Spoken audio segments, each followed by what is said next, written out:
Clint, Colette. hello from San Francisco, a very fancy San Francisco hotel room. Ooh, how fancy. Definitely one of the fanciest hotels I've stayed in since 2007. Okay. Now it's like I'll just say I'm here on points. I'm not this fancy normally. That's my point. But I had a lot of points, and I'm here for Sev Zero, the Ooh, can conference. I And guess? There's not that many fancy hotels in San Francisco. well, go ahead, guess. Are you at the Fairmont? No, That's no, pretty I'm fancy. I'm at the Four Seasons Embarcadero. Ooh, yeah, that's one of the other ones. Uh, Perhaps most importantly, so I guess this Four Seasons is the less fancy Four Seasons in San Francisco. There's another Four Seasons that's like near Yerba Buena. I don't know. This feels pretty Yeah. fancy to me. So, but is I'm on the 39th floor, and last night there was an earthquake Right. at I heard about that. 2:56 or something, and I woke up and I felt at first I was like, am I on a ship and like I'm gonna fall off the bed? It's a rolling 'Cause one, huh? I was just like, I could just feel Did you get any everything sort of going seasickness? like this. It happens. I didn't because it was very quick, but it was Okay. very strange to be because it was a 4.3 located in Berkeley. Okay, that's pretty And close too. yeah, and I think it was really like the fact that it was pretty close and the fact that I was up high enough that the building had to do so much swaying at that Yeah. level. I Yeah, that's my the most earthquake I've ever felt in my That's life. a lot. And the higher up, you're right. There's an exaggerating but also softening effect, if I understand right, especially the buildings in San Francisco. I don't know if the Four Seasons is like this, but most of them have been built on some kind of structural Rollers. rollers. Yeah. So it probably like swayed longer than the Hmm. the over on Russian Hill where the bricks were shaking themselves apart.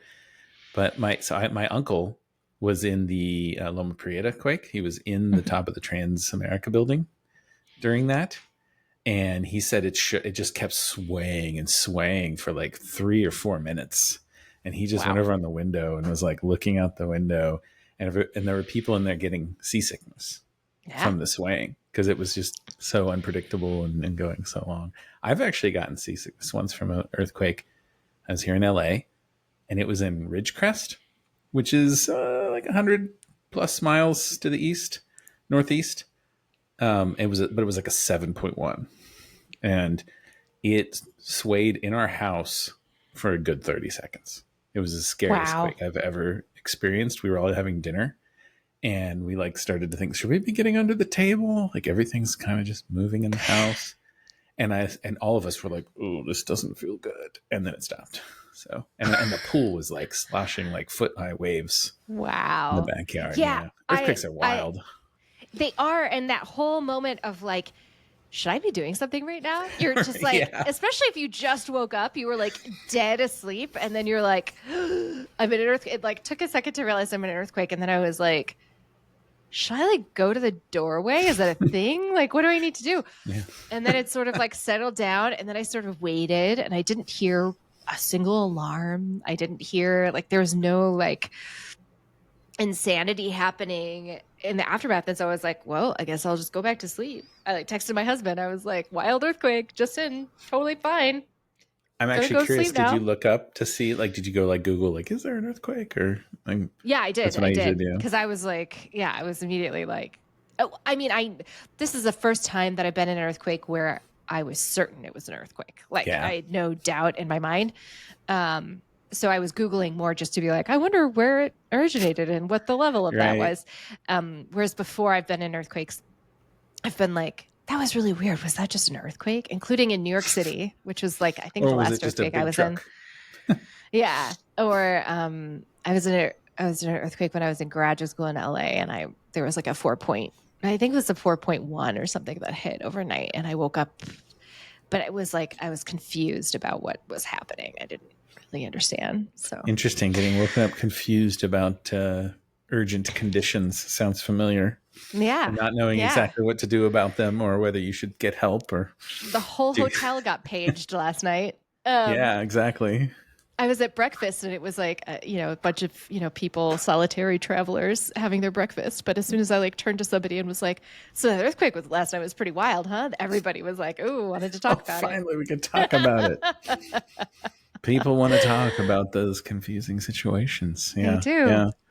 That is fascinating. Yeah. I think about earthquakes not too often, but whenever there is one, I try to like go and make sure we have like our go bags and stuff. Like recently I discovered like all of the emergency water in them had expired. So I watered the plants with that Mm, water and got new ones. But living in California, it's like part of like you just yeah. don't know when big one's coming. Yeah. Yeah. Glad you survived. Yeah. Newfound appreciation for buildings on rollers in San Francisco. Thank goodness. And yeah, what's new with you? You didn't feel the earthquake down there. We definitely didn't know.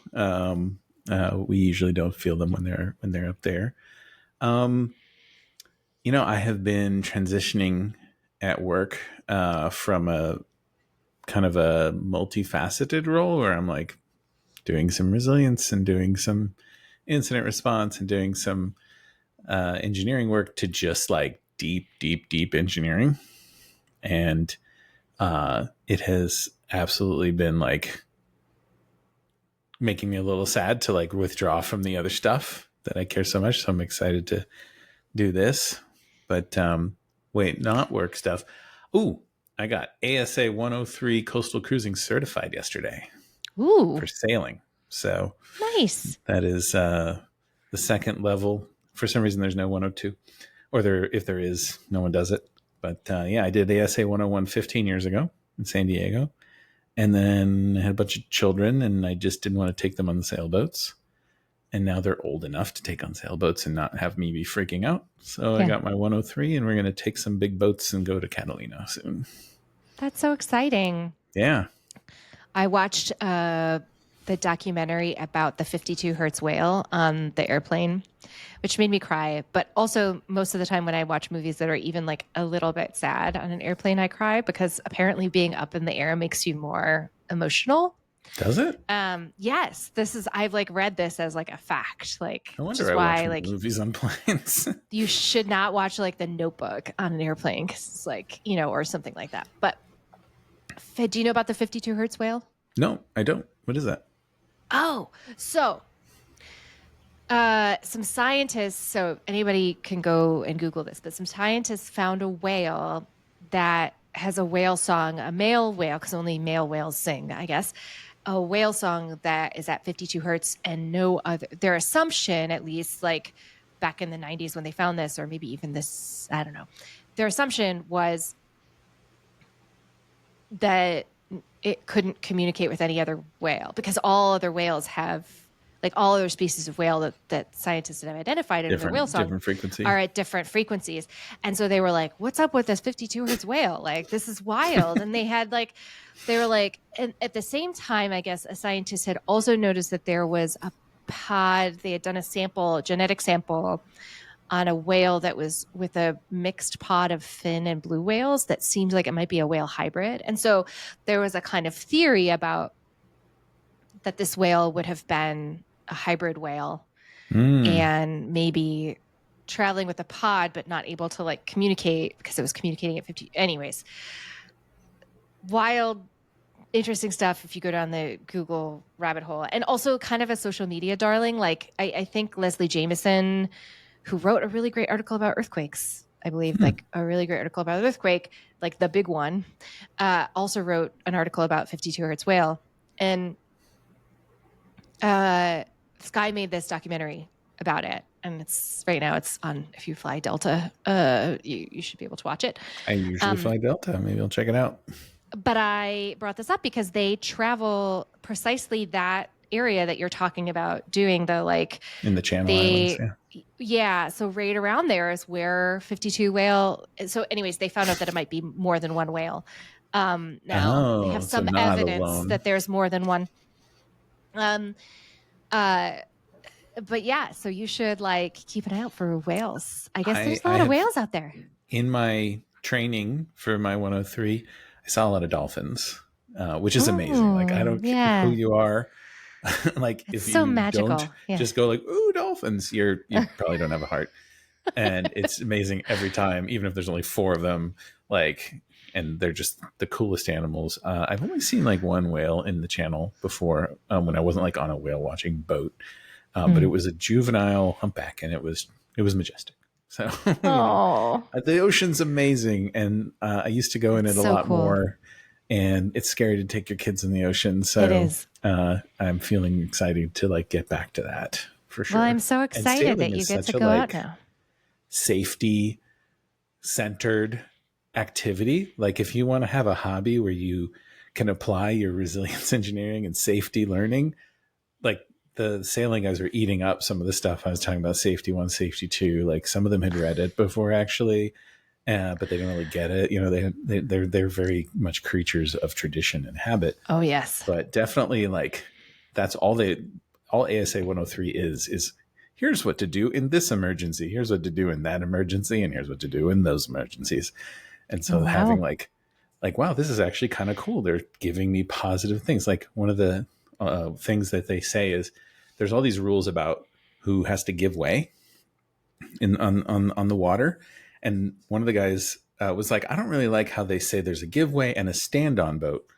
Like what does stand on mean? And I said, well, actually, like it kind of makes sense to me, because if you just talk about what the person has to do on the other side, then the person who's the stand on boat doesn't know what to do. They might do something too and confuse that person. So telling them stay on your course and giving Mm. them a positive action, that's like a cognitive command, Hmm. right? That's actually giving them something to do rather than you have no idea what they're going to do in the situation, Hmm. maybe panic. And he was like, oh yeah, tell me more. So it's exciting to like not be working with computers and still see all this safety stuff Yeah. applicable in my hobby. Cool.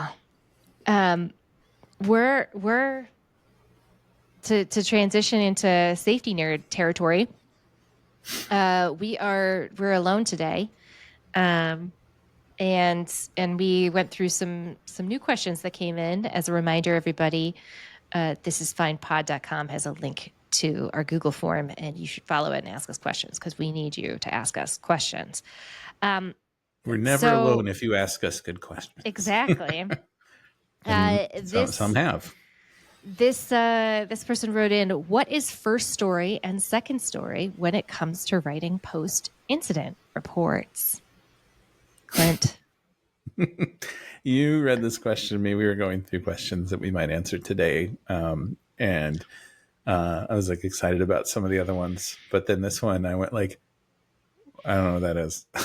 So I truly I haven't encountered this in the literature, as everyone will know. I am far less well read on resilience engineering and safety culture as you are. So I don't know what that is. Colette, can you please explain it to me?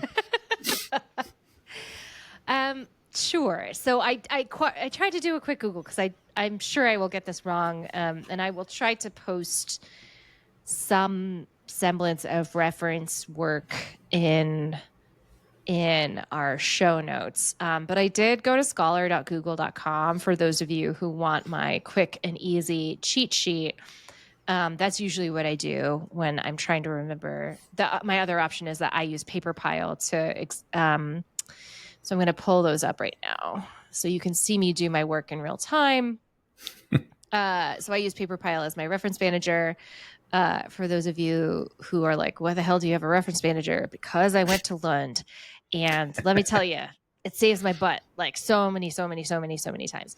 And the nice thing about PaperPile is I feel like it has a much stronger second stories. So I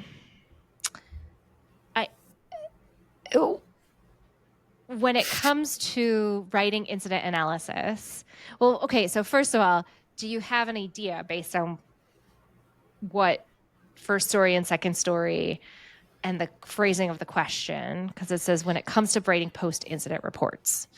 Do you have Yeah. an idea or a guess of what you think it might be? Yeah. When I like take a second, just intuitively, like what has happened to me in post incident reports, when have I gotten two stories in a row? Maybe I was thinking maybe it is like a lot of times when you'll ask somebody to tell you about their experience, they'll give you like the thing they give everybody, the thing that they've given themselves, the narrative that they've built up.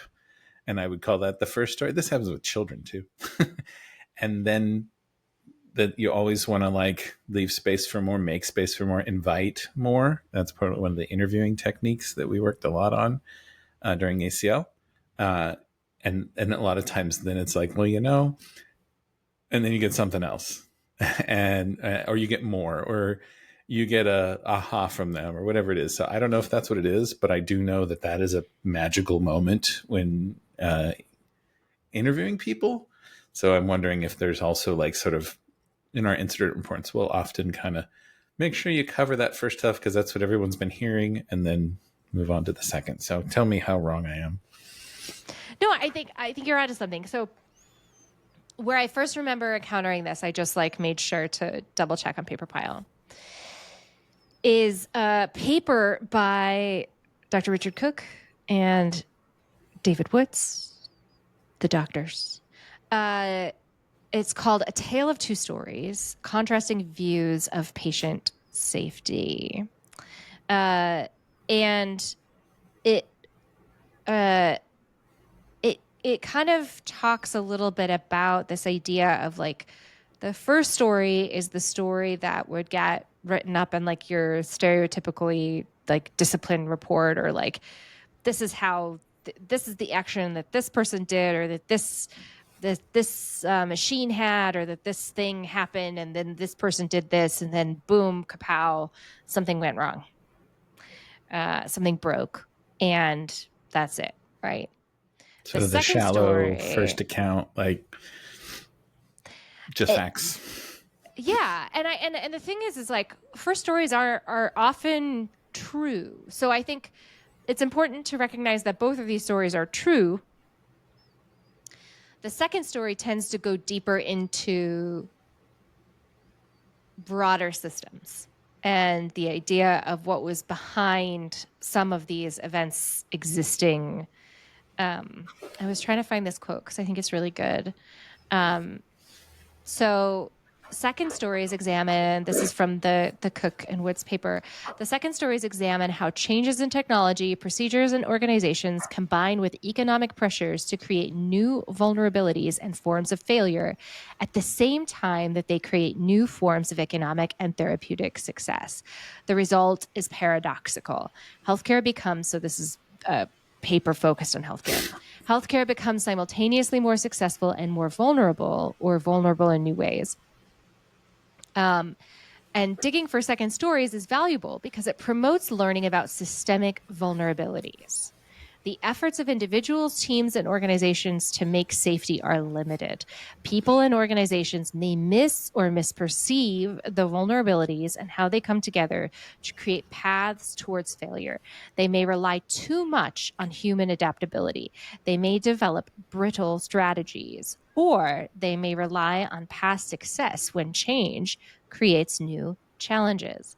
How well people and organizations make safety depends on feedback to recognize systemic vulnerabilities, to evaluate the robustness of their adaptations, and to understand how the changing context of medical practice affects vulnerability. So, like, that's a lot of fancy academic speak. No offense to the great doctors.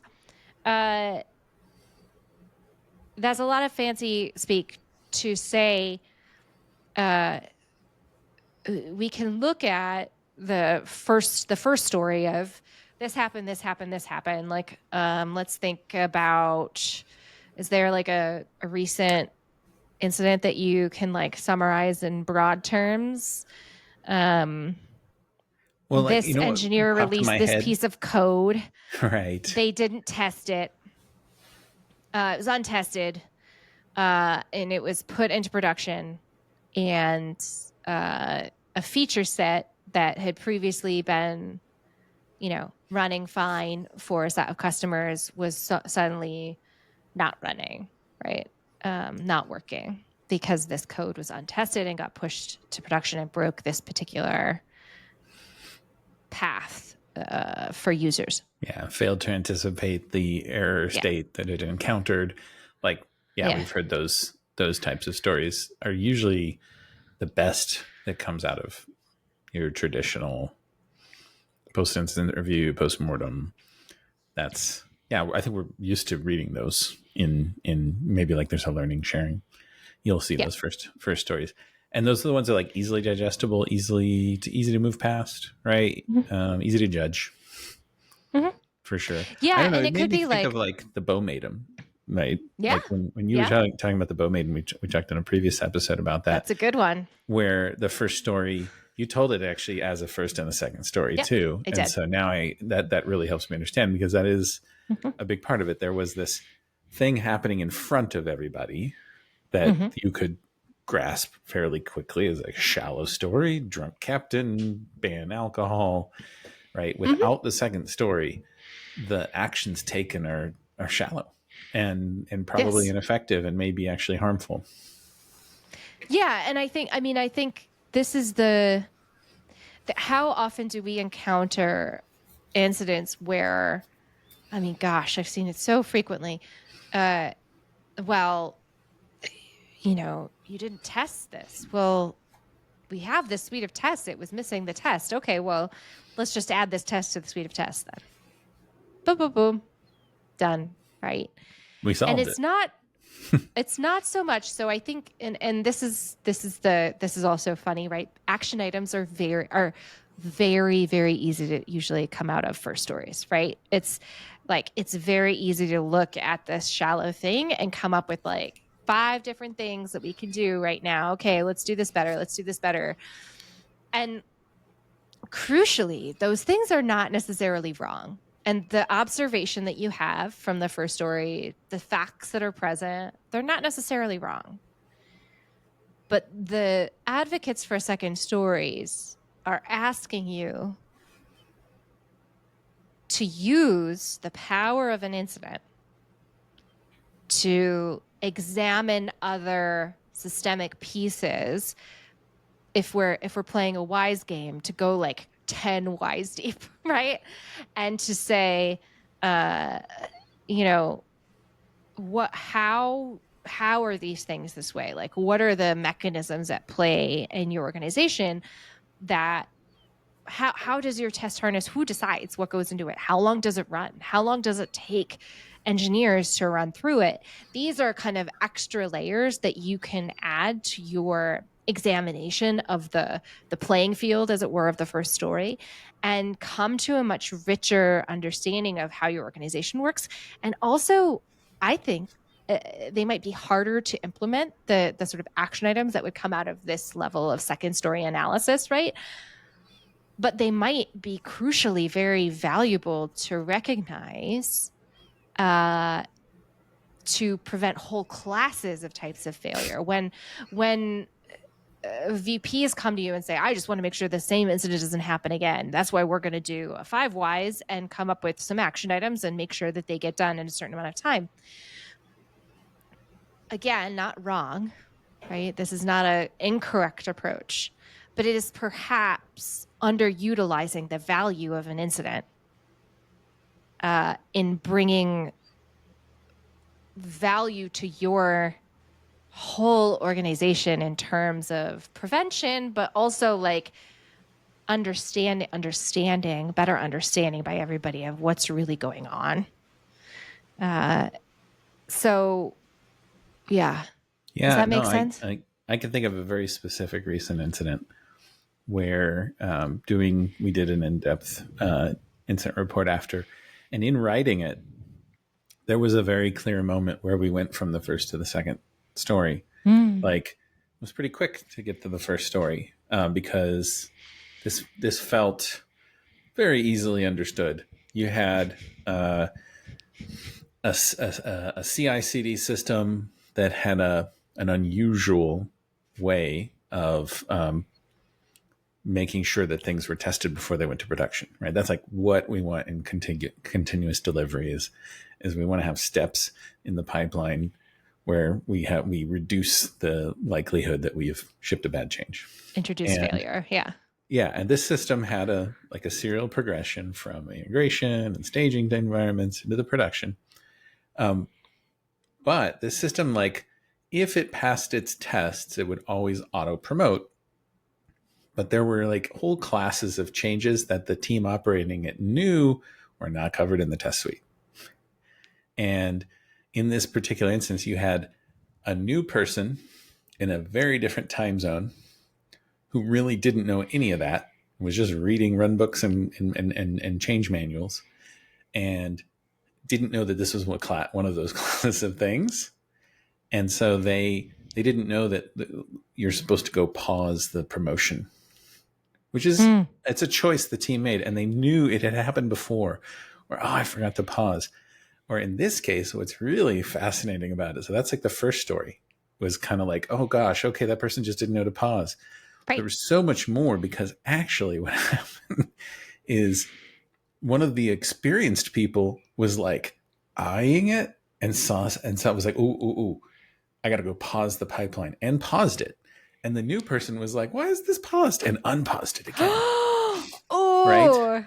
And it turned out that experienced person was in a little channel, a little private Slack channel with all the other previous experienced people, and they had forgotten to add this new person to it.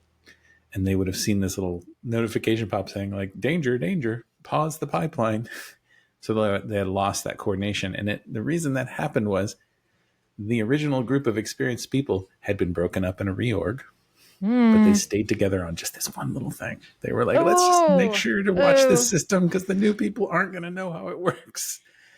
So the second story was way more about reorgs and coordination systems and this like expertise that only comes up once every few months, that these people just, talk about resilience, right? Like, oh, pause that thing. That's going to be scary. Let's go talk to that person before we unpause. That really resonated with the people involved. I will say some people read that incident report and that second story, and they were in disbelief that they wouldn't have seen the vulnerability in their system that had been in existence for years and fixed it. They were sort of like fixated on the first story. They were just fixated on it. Like, why wouldn't you make it always pause and make it manual promotion? And we were sort of like, good, now we're talking, right? Yeah. So I found that very valuable to have both stories, but I also found it very frustrating that big, hard to change story almost turned people off to the report. Like, they were like, those are big reorg. They have to do reorgs, right? Like those big systemic issues that we exposed in the second story kind of exposed something bigger and more problematic that people actually maybe weren't ready to see. And that, I don't know, I wonder if we've been through a lot of incident reports before. We've seen something, similar, where you get the disbelief and the pushback on that second story way more than you do on the first. Oh yeah. This is just a story, Clint. This incident is just a story Yeah. about how somebody wasn't paying attention to their AB, to their feature flags. Sorry, not their AB testing, to their feature flags. They just weren't paying attention, and they, messed up their AB flag change. And that's the story of this incident. And boy, howdy, when you talk about some other situations that contributed to potentially that whole scenario that happened, people got real upset. I can also see, like, on the flip side of that story, I can see somebody saying, well, yeah, the system, like, that's silly. The system needs to be this way. Why don't you always make it manual promotion? You people are idiots. Why have you been operating this way? And it's seeing like, the questions that I'm going to fix all of this by making the system work the correct way. Right. Mm-hmm. And I do think that second stories muddle that. So if you're a person or you're talking to somebody who is inclined to want to write down a list of things that will fix the problem, and and they don't want to see how what you could potentially do even then, like, yes, that could fix this problem. Here are a other selection of problems that will remain when you That fix this this problem, is or that Lauren's this law, fix will right? introduce, right? Yeah. Yeah. The auto promotion was introduced to deal with previous problems that were Mm-hmm. causing business problems with the realities that were the case years Right. ago, Right. right? And this, now we're inviting people to revisit them. Yeah. Those specific, like, are those still the case? Like, how come this does auto promote? We haven't asked those questions yet. So yeah, that resonates, and that feels like what I want to see happening when we're doing in-depth incident reviews. And I have found that, like, the practitioners are super, like, here for, like, oh yeah, let's spend an hour talking about that. It's been years since we made that decision, and I've always felt anxiety about it. Right? They're appreciative of being seen and having a place to put those ambiguities they deal with. But ambiguities don't really make folks in a leadership and control function feel great, right? And I think we talked about it last episode with Michelle, that Mm-hmm. a lot of what the second story is exposing is, again, the illusion of control versus actual control. Yeah.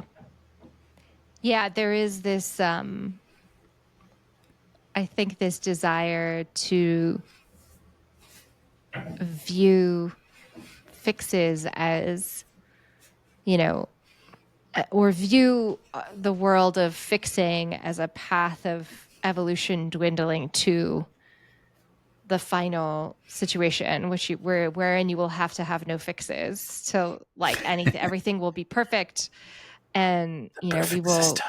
yeah, and um, whereas it's much messier than that, right? And I don't know how to change what I have seen historically as difficult reception for second stories, especially if there's people who have real skin in the game and you know uh power at stake ultimately. Like, that's, I feel like, where the need for control uh really hits the road, is that what's at stake is uh credibility and a need for uh you know feeling like you're showing up at work every day and making a difference, right?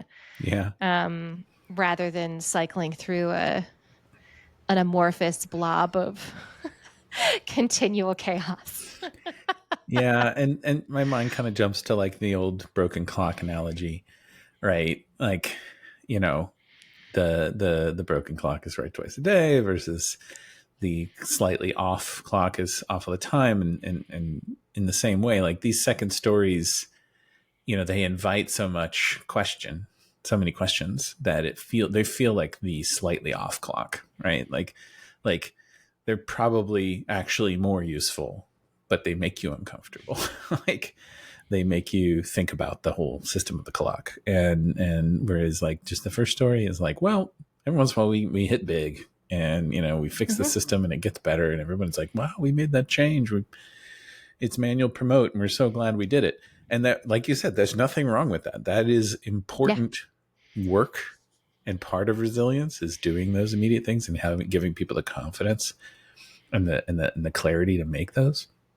But it's that uncomfortableness of, like, you might make it manual promotion, and 6 months later you're getting questions about why you're not going fast enough, Yep. right? And it's like, oh, we have to manually promote every change, and it's interrupting focus, and right, like, and it's like, I call them the sliders. Like, Mm-hmm.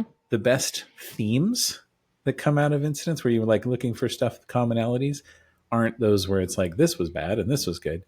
Where Mm-hmm. instead they go like, we decided to be on this side of a of an ambiguous choice, and Mm-hmm. this trade-off paid negative dividends this time. And look, this one over here paid positive dividends. Mm-hmm.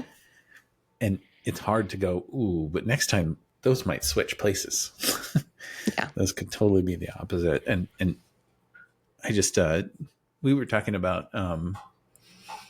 is it, I forget the name of the model, but the model for like pathological, bureaucratic, and generative Oh organizations. yeah, Westrom's Westrom, thank you. Westrom's yeah. Westrom's model, right?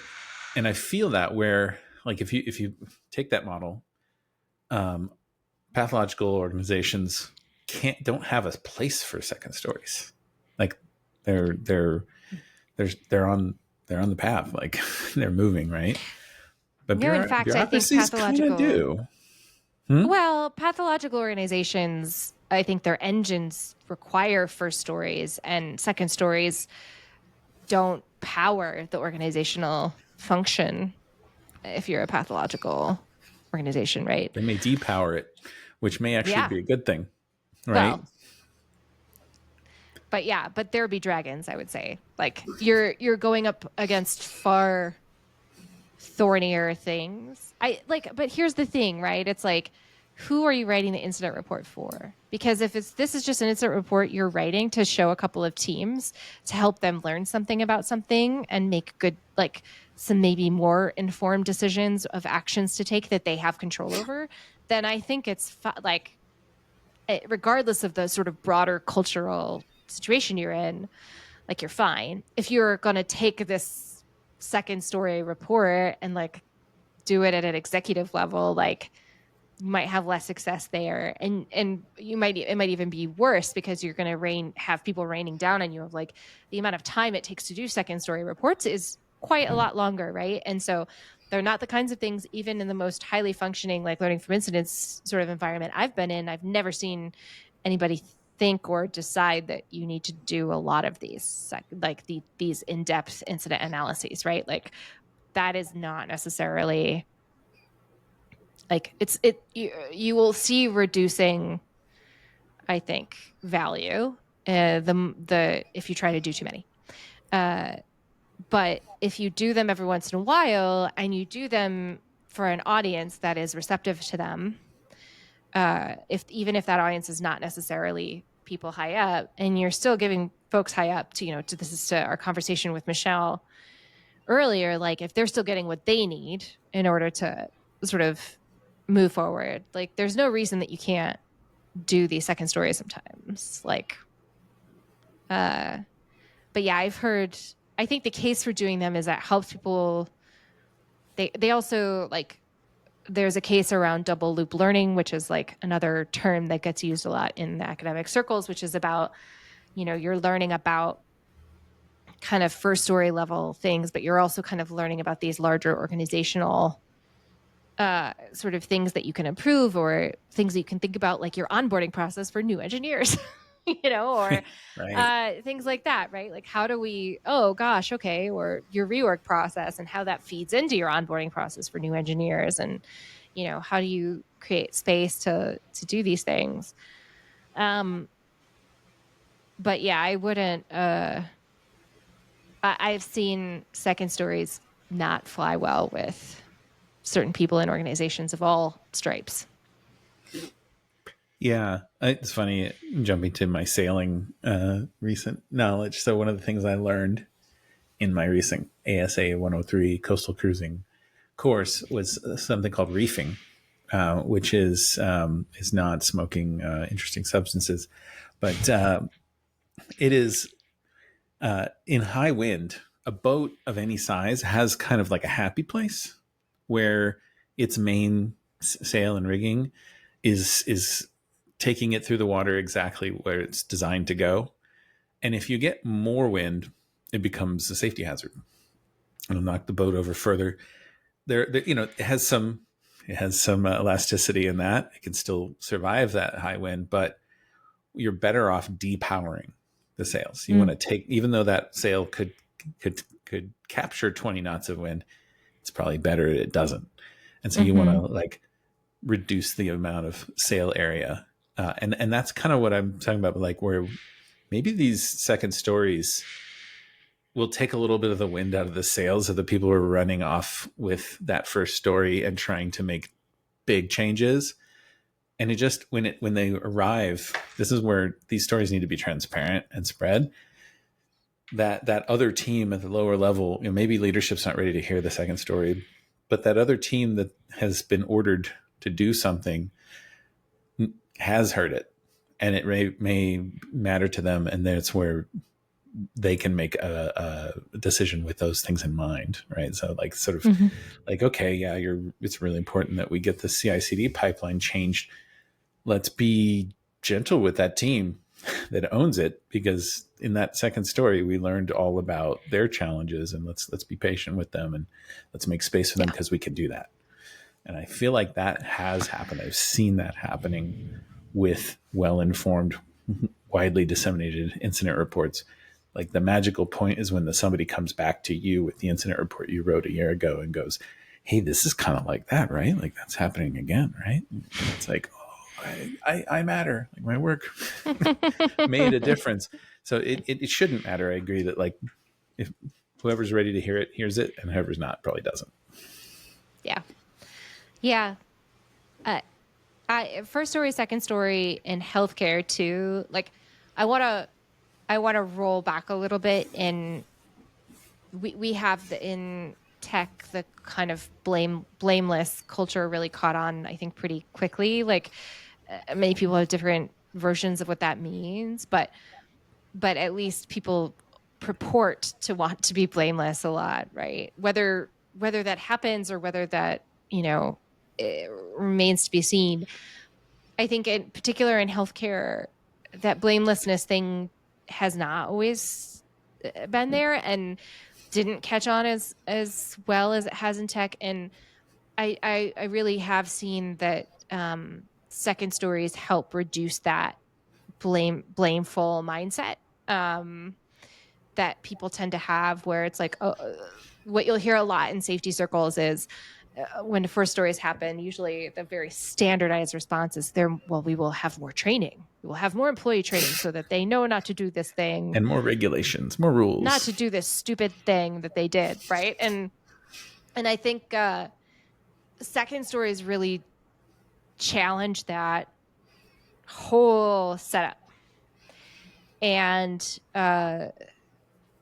cause us to have to confront a lot of our emotions around why we have that blameful attitude.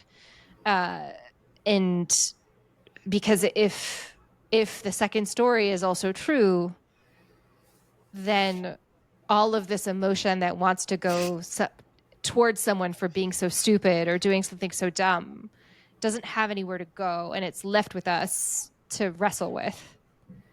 Um, and that's a deeply human situation to be in, where you have all of these feelings of desiring vengeance or desiring accountability is often a used word that gets thrown around or whatever. But like the reality is like that what the second stories tell you is that like placing that on other people is often never going to address the things, the mechanisms that got you here in the first place. That is a very, very, very tough thing for, especially what we learned in Lund is Western culture mindset around like accountability. There's a really wonderful thesis, I've mentioned it before, that Mads Muller did at Lund about accountability and when somebody loses somebody and somebody's killed, and how that ripples through systems and manifests, and it's very interesting. And I had some wonderful classmates who also did a thesis. I don't know if it's published yet, but they were talking about doing a thesis about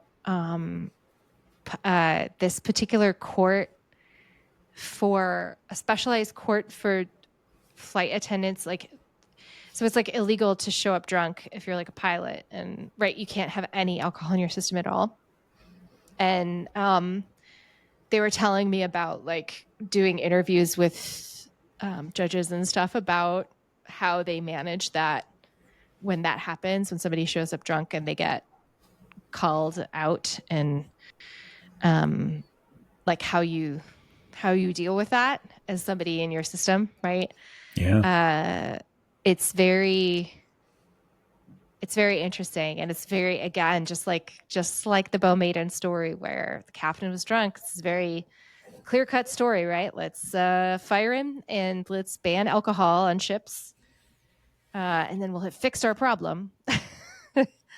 But the second story revealed a lot more, and I think that there's a lot there. And as much as we in the tech world like to say that we are blameless and that we are focused on that, I think it's worth considering that angle as well when we look at why second stories can be valuable. Our good friend John Allspaw, I think, wrote an article about being blame aware. It comes back to me a lot when I see the word blameless. It's not quite as triggering as root cause, but I do want to be like, hey, there's a good article to read if you're worried about blameless. There is more there, which is also a second story on blameless culture. But what strikes me about what you're talking about. First, this kind of felt like a therapy session there for a few minutes. Like, it took me back to being in the chair with my therapist. In that, a lot of what those first stories are those avoidant tendencies. Like, we need to do the thing to avoid that in the future. I don't want to have that incident again, right? And those are like the childlike responses and the purely emotional responses that help us get past things and around things. But when you learn in therapy, generally, is you still kind of got to go through and decide and accept those things, even if you can't change it. There's nowhere to put them, like you said. It's really true that like there's some things that are just hard and bad in the moment, and they're going to create emotions in people. And like telling the whole story helps you get to the acceptance phase, right? You don't have to necessarily fix your entire organization. If you know your organization, you'd be like, sometimes we do this. Like, we made some choices and we're stuck with them. And we're going to make sure we're as okay as we can be with those things in mind, even though, yeah, people are still going to make mistakes and drop stuff and maybe get drunk on their way to the airport on accident or whatever it is. Like, we don't know what's going to happen, but accepting the things that we have figured out and talking about them and giving them space. Like, I have felt this way before, that post-incident reviews, when they're really at their very best, do feel a little bit like organizational therapy. And that's hard. Yeah. It's not always easy. And I will say, like, the there for people who are on the are the main character, as it were, of the first story, there can often, for those people, be, especially again in the healthcare space and these other spaces, but I also would encourage us to think about software spaces in this realm. There can be a lot of trauma. And we had a wonderful presenter talking about who was the medical person at the center of a first story, second story. And she told both stories, and presented to our class. I, there were people who were crying at the end, and she was 100% like close to crying, and talked about a little bit as a postscript, talked about her sort of dealing with the trauma of the event itself. And I don't use the word trauma in like a um contemporary, like, vibey way. I use it in a very specific psychiatric diagnosis way. She had experienced deep trauma from this event, right? And one of the things that she and I talked about, because I've also, some of our listeners may know, I've been diagnosed with PTSD and have gone through treatment for it. But one of the things that struck me, and I spoke with her a little bit about it after her talk, was often people who have experienced a deep trauma in their lives look at the before the trauma and think, that it was perfect and that the trauma broke them, right? That it broke them irreparably. And I think when people go through productive, great treatment for their trauma, what they realize is that everybody's always a little broken. Yeah. But that it takes going through that treatment and starting to heal from it to come to that understanding. And I do think that I see a straight line from that situation to people desperately only wanting to hear first stories because they don't want to admit how broken things are. And that they always will be, because things are always a little bit broken. Like, we are always operating in complex systems. We are always operating at like some level of broken. And just like when you're healing from trauma, you have to come to terms with the fact that, yes, this thing was very hard and it messed you up, and in some ways you are irreparable. But the answer is not to go back to your unbroken state. The answer is to move forward and understand that things are always a little broken. Everyone's always a little broken. And having that deep empathy for yourself and for others like helps you move forward, right? Yeah, it's like the only way to get back into a creative space after getting knocked off our horse and into a fear-driven state, right? However you do it, you can avoid it's coming back, but to accept it and move forward and say, yeah, okay, we're a little broken that way. Like, let's go forward, make good things, like put in place systems to check in on that, but like, let's not like make our life about how broken we are, right? Yeah. Like, there wasn't a perfect version of your company, your organization, your system. There never was, and there's not ever going to be, because it is a complex system. Yeah. All right. Did we answer the question? Can Is you reread everybody it running again? to Just do? for my, like, I was so confused by it that I didn't like internalize it like I normally would. So read it one more time. Let's see. Did we answer? What is first story and second story when it comes to writing post-incident reports? Feels like we answered. Yeah. I hope, dear reader, that Listener, yeah, reader. yeah, dear Maybe you listener, read, reader, I don't know. that you have learned something. I know I have today. I'll link to a bunch of links in the show notes. And I really hope that people go to our website, thisisfinepod.com, and find our Google form and submit more questions. We need Yeah, them. great question. All right. Bye. Bye.